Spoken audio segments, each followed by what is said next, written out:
There's a really inspiring and especially empowering verse in the Quran. But what's interesting, it's what Allah subhanahu wa ta'ala tells us the people who reject faith say. Allah subhanahu wa ta'ala gives us the words of الَّذِينَ كَفَرُوا, those who completely reject and deny faith, who denied the Prophet Muhammad sallallahu alaihi wasallam, who rejected the words of Allah subhanahu wa ta'ala, rejected the truth.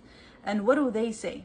They tell the people around them, لا تسمعوا لهذا القرآن وَالْغَوْ فِيهِ لَعَلَّكُمْ تَغْرِبُونَ.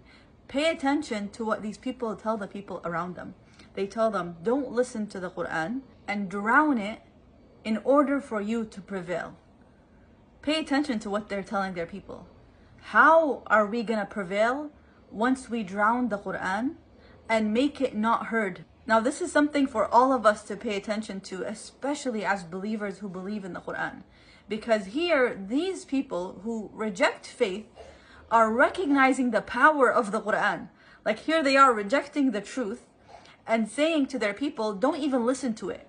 Notice how they're not saying don't hold on to it. They're saying don't even listen to it. Because once you listen to the Quran with an open heart, that's power.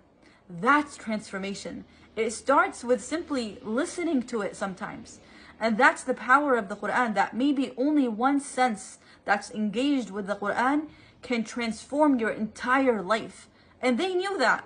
They knew that while rejecting it. So they tell their people, don't even listen to the Quran. And on top of that, drown it. Why? So we may prevail. They knew that they could not prevail if the Quran was still there. Because they knew the power of the Quran. They knew that the Quran is the means of transformation, and it is what took the people at the time of Prophet Muhammad sallallahu alaihi wasallam in a span of 23 years from here to there. Imagine that transformation that took place. You would never believe that the Medina that was before Prophet Muhammad sallallahu alaihi wasallam was the Medina after him, and Mecca and everywhere around. Why is that? That's all power through the Quran. So imagine if those who rejected faith knew the power of the Quran. Do we know the power of the Quran?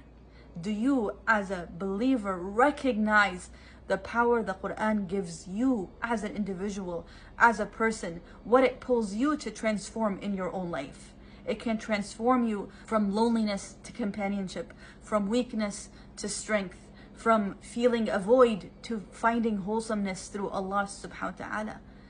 It is the means of victory. It is the means for us to prevail. And they even knew that. So who are we to not know that?